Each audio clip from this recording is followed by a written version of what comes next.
Salve, salve meus amigos e amigas do canal Central do Esporte. Meu nome é Cat de Paula e hoje aqui no Central do Esporte eu vim recheada de notícias pra vocês.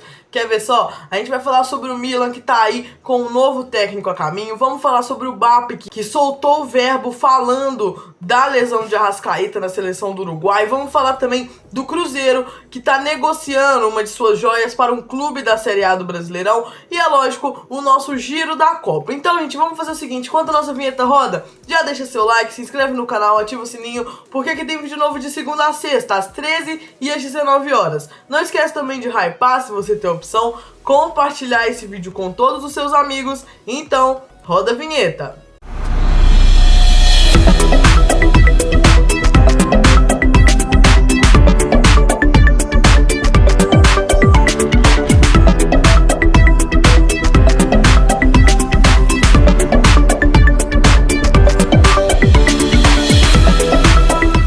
Antes de mais nada, você precisa saber que você pode nos encontrar também no Instagram, através do nosso perfil, @YT_Central do Esporte. Você encontrará todas as notícias do futebol brasileiro e internacional em tempo real. Portanto, esperamos todos vocês também no Instagram.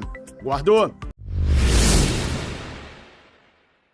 O presidente do Flamengo, o BAP, foi ao Charla Podcast e soltou os cachorros pra cima do técnico Marcelo Bielsa, acusando o comandante da Celeste de ter esculhado o meia Arrascaeta. O craque rubro-negro foi cortado e está fora da grande estreia do Uruguai na Copa do Mundo por conta de uma lesão na panturrilha. E o BAP garantiu que a culpa é 100% da teimosia de Bielsa, que rasgou um acordo médico de bastidores entre o clube e a seleção. O Arrascaeta já vinha se recuperando de uma lesão no ombro sofrida na Libertadores contra o Estudiantes. O Flamengo aceitou liberar o jogador mais cedo para o Uruguai sob uma condição clara acordada entre os médicos. Ele teria que seguir um cronograma bem rígido de transição e não poderia ir a campo antes de 15 dias. Só que o Marcelo Bielsa ignorou o combinado. Se liga nas palavras do BAP. Fizemos um trabalho, nós emitimos uma nota sobre isso. A comissão técnica da seleção uruguaia solicitou que ele se apresentasse 9 dias antes do que a data indicava. Então seria dia 27 de maio. Como ele já estava com problema na clavícula, nós viemos acompanhando. Nós conversamos com a equipe médica da seleção uruguaia, com quem a gente tem uma ótima relação. E nós dispusemos o caso do Arrascaeta, como nós discutimos de longa data o caso do De La Cruz, caso do Varela, são jogadores que sistematicamente estão indo. Então nós temos uma relação muito boa com o departamento médico da seleção uruguaia. E nós expusemos o caso do Arrascaeta e a preparação que nós estávamos fazendo para ele para o retorno e para o segundo semestre. E levando em conta o que ele tinha. Ele estava indo muito bem.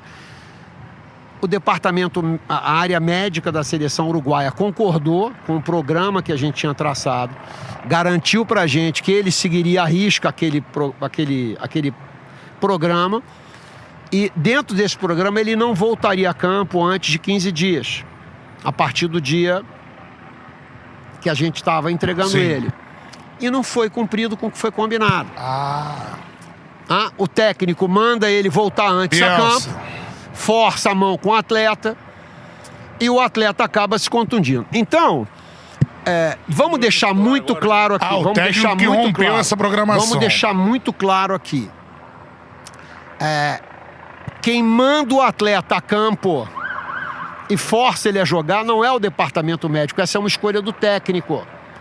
Então o departamento médico chega e fala, olha, acho que você comer essa feijoada aqui num dia que está 40 graus, você divide devagar que você pode passar mal. Aí você chega e fala, olha, a responsabilidade é minha, eu vou comer 3 pratos de feijão, vou tomar 2 caipirinhas, no final do dia você passa mal. De quem é a responsabilidade? A responsabilidade é de quem decidiu. Então, isso gera uma indignação no Flamengo, porque quem paga o salário do Arrascaeta é o Flamengo. O atleta joga aqui. vai ter vida depois da Copa do Mundo, e foi esse cuidado com o atleta Georgian de Arrascaeta que fez ele jogar o que ele jogou em 25 e que possibilitou a seleção do Uruguai poder contar com um talento ímpar do Arrascaeta na Copa do Mundo. E aí o que o cara vai e faz? O cara vai e não cumpre com o que está combinado, esculhamba com o atleta, tá certo? E que, se Deus quiser, ele vai se recuperar tal, e vai conseguir jogar ainda na Copa do Mundo e ajudar a seleção uruguaia. Mas isso gera um enorme desconforto na gente. Porque é o seguinte, o atleta é do Flamengo. É um ativo, quem paga, né? O salário do Arrascaeta por mais 2, 3 anos é o Flamengo, não é a seleção uruguaia. Então, e outra coisa que é o seguinte, né? O Flamengo tem o péssimo hábito de cumprir com tudo que ele combina. Então, quando a gente negocia e a gente combina isso com alguém e alguém não cumpre, nós ficamos absolutamente desconfortáveis. A indignação dos dirigentes no Rio de Janeiro é gigante, porque o Flamengo montou toda uma estrutura para recuperar o ombro do Arrascaeta, pensando no segundo semestre do clube. Além do camisa 10, o Mengão é o clube que mais cedeu astros, né, para o Mundial, sofrendo um desfalque em massa. Só no Uruguai estão o lateral Varela e o meia Nico de la Cruz.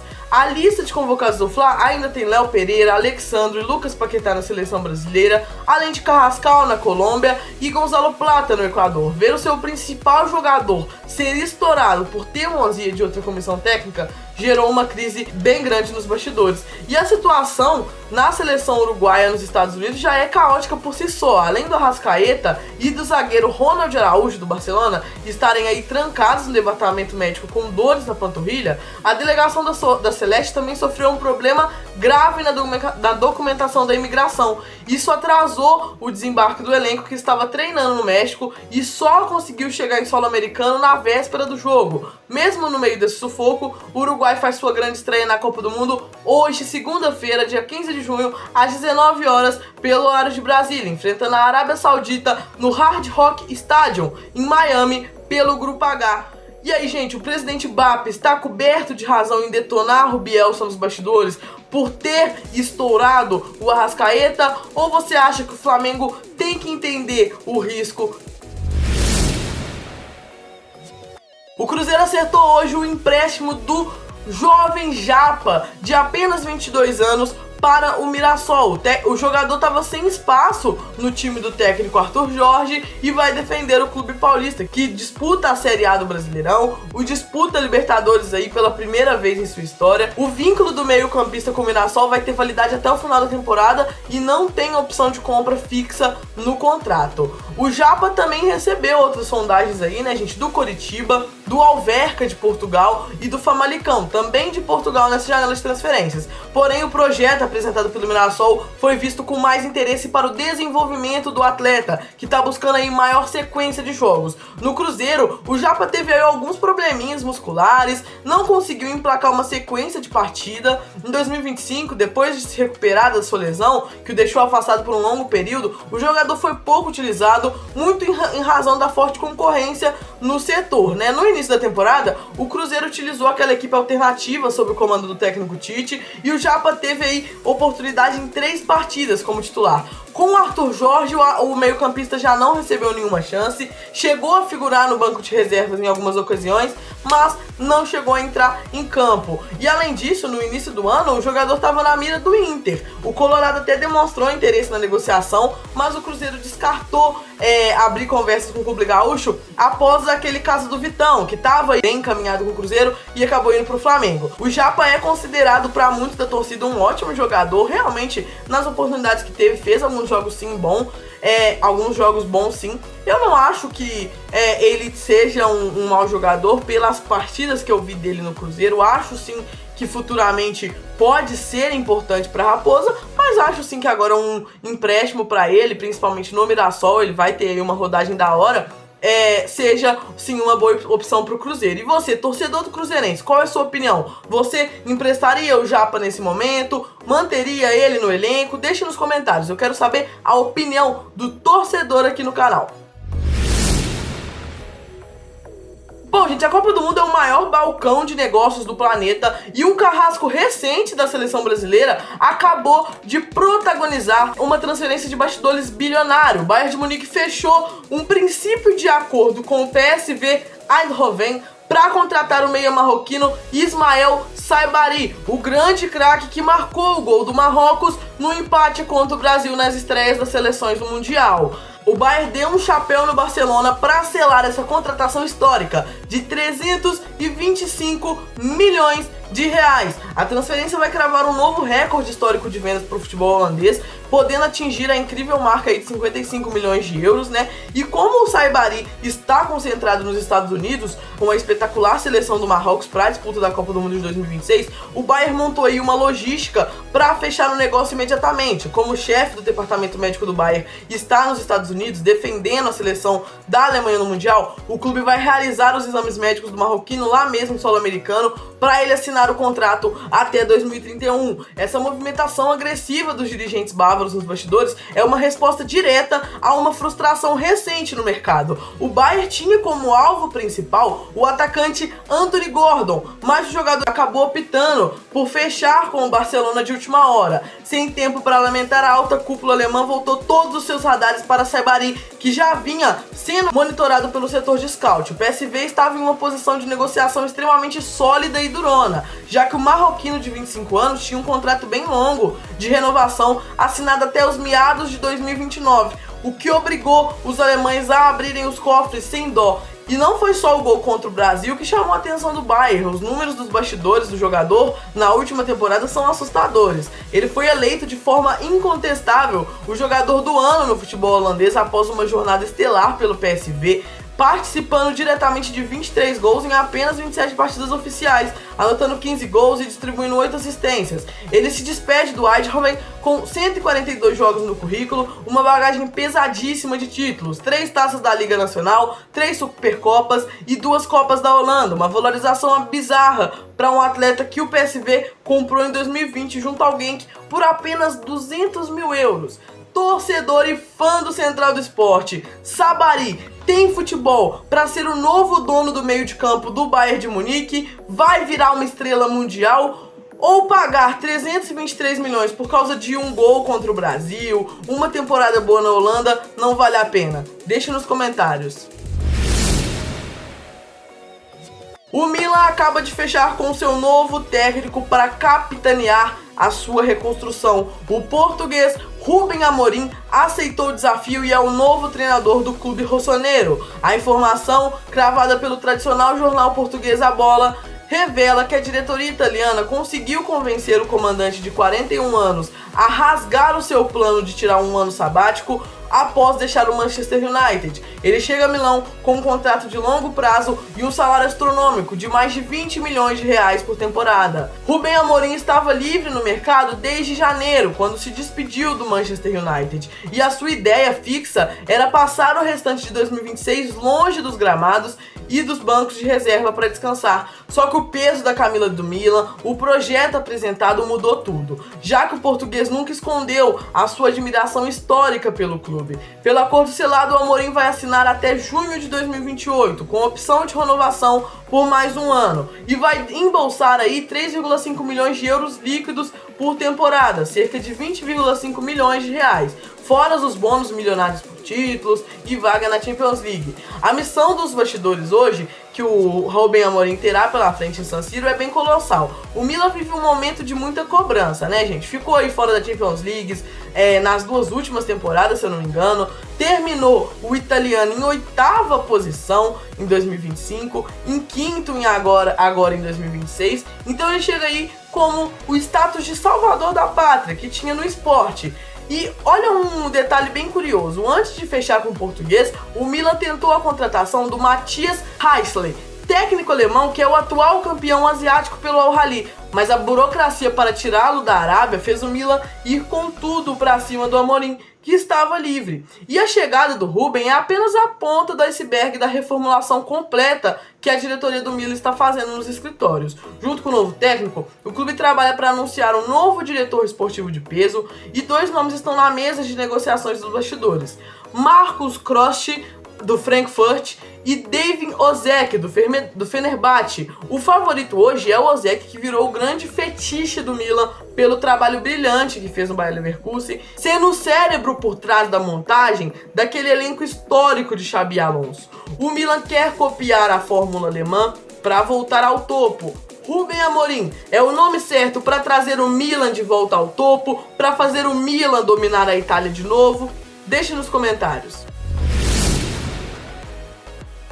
E por falar em técnico, gente, o técnico Sabri Lamotte não resistiu à humilhante goleada por 5-1 da Suécia e foi demitido pela Federação Tunisiana do Futebol. Uma reunião de emergência nessa madrugada em Monterrey, no México, selou o fim da linha para o comandante. O Lamotte entra para a história como o quarto técnico a ser demitido durante uma Copa do Mundo. A passagem de Lamotte pelo comando da Tunísia foi um verdadeiro fiasco, né, gente? Foi contratado em janeiro desse ano, com um vínculo aí de 2 anos e meio. O treinador franco-tunisiano comandou a equipe em apenas 5 partidas oficiais. O retrospecto é de chorar. Uma vitória bem magra contra o Haiti na estreia, um empate com o Canadá e 3 derrotas consecutivas avassaladoras, incluindo um 5-0 para a Bélgica e agora o 5-1 para a Suécia. Foram 11 gols sofridos e apenas 2 gols marcados em 5 jogos, destruindo aí qualquer blindagem que ele tinha, né? Mas o que realmente acelerou a queda foi um escândalo extracampo, logo após o apito final em Monterrey. Segundo a imprensa da Tunísia, o filho de Sabri Lamotte, que não ocupa nenhum cargo oficial na seleção ou na federação, se envolveu em uma briga bem feia com um torcedor tunisiano nas arquibancadas. A confusão escalou e o torcedor acabou sendo agredido fisicamente por seguranças particulares. Esse episódio da agressão e soberba nos bastidores gerou uma revolta bem generalizada na delegação e na torcida, tornando a permanência do técnico completamente inviável. A Tunísia agora precisa juntar os cacos, né, para tentar uma milagrosa classificação no grupo F. Quem assume o navio como técnico interino pelo restante do torneio vai ser o ex-atacante e o atual auxiliar técnico Yabi Khazri, grande ídolo do país. E a tabela é uma pedreira, né? O próximo desafio da Tunísia é contra a dificílima seleção do Japão no domingo, dia 21 de junho, a 1h da manhã, pelo horário de Brasília, novamente no estádio El Gigante de Acero, no México. E para fechar a primeira fase, a seleção vai decidir a vida contra a poderosa Holanda no dia 25 de junho, às 8h em Kansas City, nos Estados Unidos. Realmente o grupo que a Tunísia caiu é um grupo muito difícil, um grupo que eu não queria ver a nossa seleção jogar, porque a seleção do Japão e a seleção da Holanda são 2 seleções chatas para se enfrentar, e com essa situação nos bastidores fica 3 vezes pior pro lado da Tunísia, né? Dificilmente veremos a Tunísia classificada para a próxima fase. Bom, gente, durante a Copa do Mundo, vocês devem ter reparado que naquele momento daqueles mostram a bandeira dos times, eles apresentam o elenco, depois eles apresentam a comissão do VAR, e a câmera vai lá, pega quem tá na cabine do VAR, mostram os árbitros de vídeo. Enfim, durante a partida contra a Alemanha e o Curaçao, disputada em Houston, quando foram filmar a arbitragem de vídeo, um dos árbitros fez um gesto que é considerado um símbolo supremacista, um símbolo da supremacia branca. E foi um gesto ali realmente muito infeliz, um gesto que, sinceramente, pelo vídeo a gente vê que não tinha por que o árbitro estar fazendo isso. E com isso, gente, agora a entidade antirracismo pede o afastamento desse árbitro da Copa do Mundo. A FARE, que é a organização internacional que atua em parceria com a FIFA e com a UEFA no monitoramento do racismo, da discriminação, dos discursos de ódio do futebol, pediu o afastamento imediato do árbitro australiano, o Shaun Evans. O pedido foi feito após o auxiliar do VAR aparecer fazendo esse gesto. Ele é conhecido popularmente como o sinal do OK, com o polegar e o indicador formando um círculo e os demais dedos estendidos. A repercussão surgiu porque o gesto foi realizado abaixo da cintura do juiz e uma posição semelhante ao utilizado por determinados grupos de extrema direita nos últimos anos. Então vamos ver aí como vai se seguir. Aparentemente ele realmente vai ser afastado porque foi um gesto infeliz, não tinha um motivo dele estar fazendo aquele gesto. Vamos ver como vai se seguir nas próximas semanas e eu trago atualizações aqui pra vocês. Ainda assim, falando sobre essas polêmicas na FIFA, né, gente? A gente viu essa semana aí alguns jogadores serem impedidos de falarem em espanhol. A FIFA tava pedindo pros jogadores ou responderem em inglês, ou no seu idioma nativo, né? Ou no idioma do adversário que eles iriam jogar. Isso acabou gerando algumas polêmicas. Principalmente, se eu não me engano, o Hakimi tava dando entrevista e um jornalista tentou fazer a pergunta em espanhol, eles tentaram impedir na hora, só que o Hakimi controlou ali bem. Eu não lembro bem se era o Hakimi, viu, gente? Se eu estiver me confundindo, vocês me perdoam.